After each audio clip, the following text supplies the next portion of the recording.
What's good, YouTube, and welcome to the house. Clockwork Knight has been putting in some work. You can say that about both the spell and the Link monster. We already covered this one going up, but interestingly, every single version of Clockwork Knight is getting pretty low on listings, even having a Bonanza generalized print with all those rarities. This is a casual fan favorite. It's already good in Cyber Dragon, and it's finding its way into side decks within the top cut.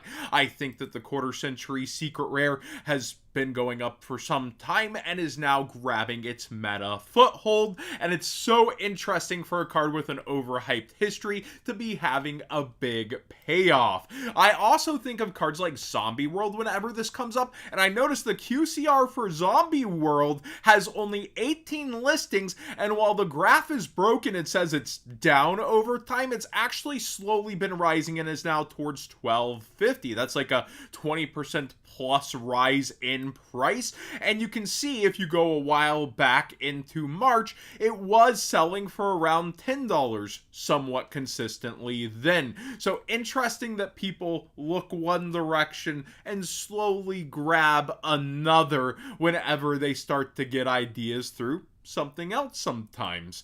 Red Nova is the talk of the town, the new synchro decks popping off. You can watch combos over on Lithium's channel, and this has gone just way too far in my opinion, but for its two printings and how people are wanting to play it, it makes a bit of sense. Yeah, the secret rare is just skyrocketed, and you can see here the lowest listing right now is 45, and people are actually spending that money. Don't FOMO spend on this one necessarily, gotta have that secret rare, but I think that with it, like, it's too much. It just feels like too much. And you can see here, relisted already at 15 on the Ultra, and it's sold out at $10, and there's one sale at 15. But again, like, people are rushing at this like crazy. I think you'll see that market relaxation and then start to get listed, and then we'll almost get those cards and they'll spike back up once again.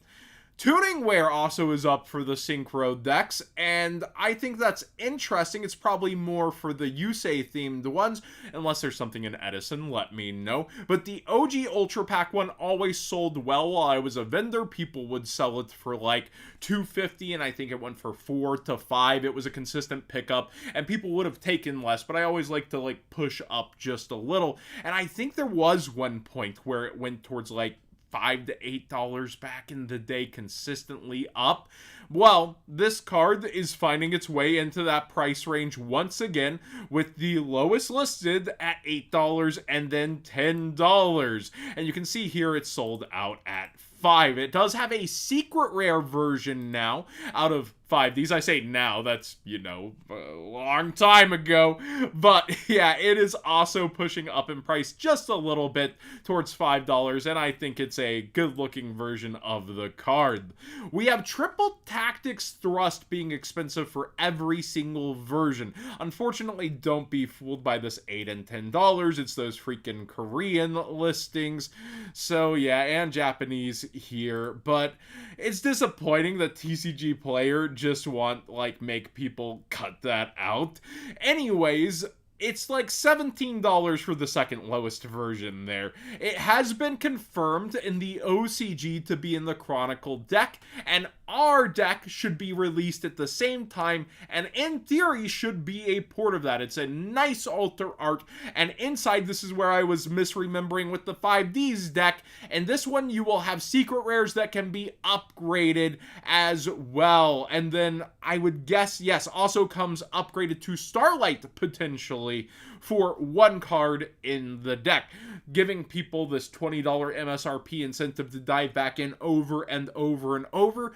I've got to say, this actually feels like a better Secret Lair drop, if I'm being honest. Like, I was thinking about Secret Lair today because I went in during Godzilla, and I got the Godzilla lands, and those are pretty expensive. And they recently had the Sonic drop that I completely forgot about. And whenever I peek into Magic, it's because of my fandoms. I'm just not that huge on Magic. I played at the high school lunch table when people got bored of Yu-Gi-Oh! And they handed me their decks and I'd beat them with their own decks and then they'd switch them.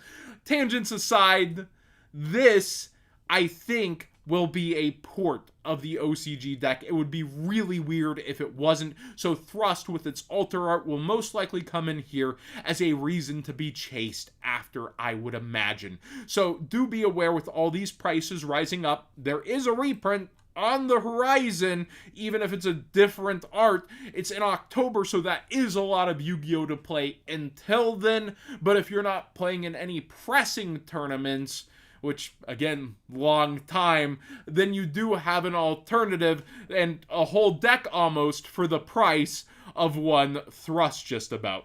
Dagda is way up in price over time here, and I'm hearing that you just have a combo here with Imperial Princess Quinquery in order to give your opponent a Mjolnir and shut them off for the turn. That's interesting. It didn't have any play in Top Cut, so let me know if that's for a future deck or something, but it did not appear in the Top Cut or anything like that yet.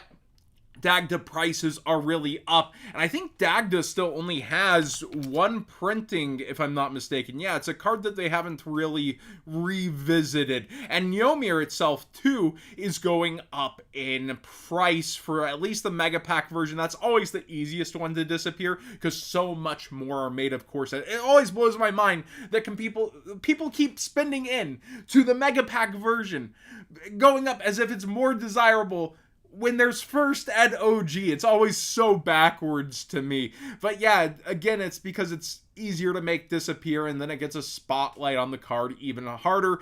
But we're talking about it for combos at this point. Sorry, I get very passionate about that one. Like, it makes no sense to me. Stop it.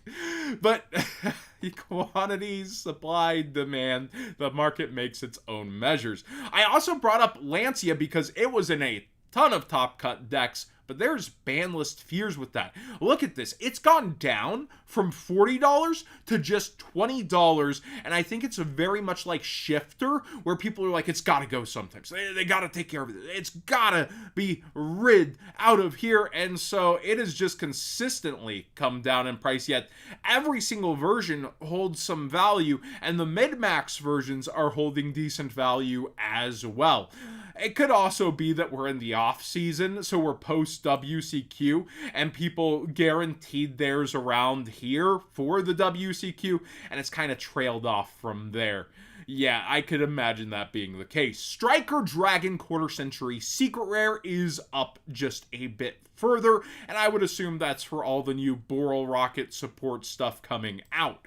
Help Poemer, I have no clue on this one. If it's some Edison goo, let me know. The first edition OG is up. There's not a lot of first ed old cards headed up right now, but being out of Pharaonic Guardian, 40 feels pretty appropriate, if I'm being honest, and it sold its last copy around 30 here before a PSA 9 slab sold at 60 and another one sold just under 30. So now it's pushing up further. I don't believe there's any near mints mixed in on this page, correct? So it is going further.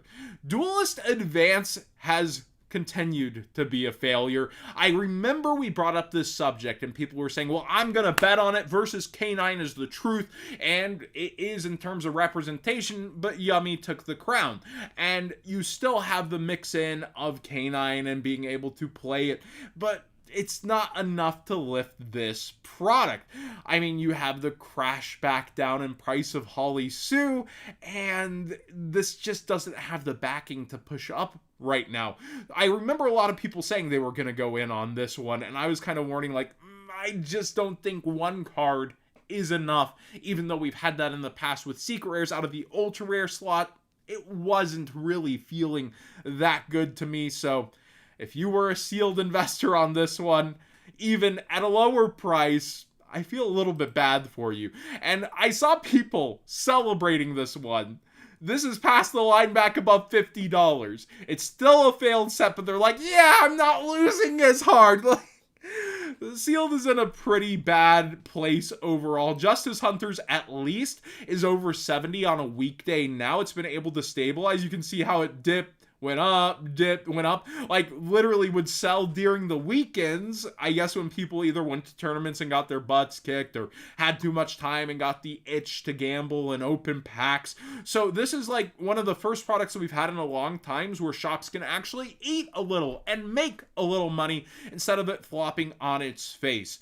I do hope Konami really looks and stares and considers product, because we do have the 5Ds deck coming out and the design looks like such a freaking banger. And then we have the Chronicles deck being ported in as a same time release. I don't think Konami NA is responsible for that decision at all though. So when it comes down to side sets and core sets and where we're at and the rarity distribution and what's been happening, we need major changes in a year, or shops aren't going to be able to sell it, and then they're not going to be able to carry it. But we are having just a bit of reprieve from that. And now let's see how the 10s end up turning out. I'm already hearing a lot of people calling them a scam.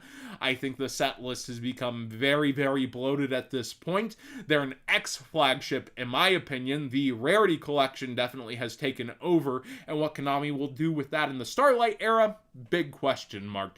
Thanks for watching today's video, though not a doomer channel, but I do think we're going to see a bit of a downhill trend with Yu-Gi-Oh! If we don't see big fixes, and I will continue to say that.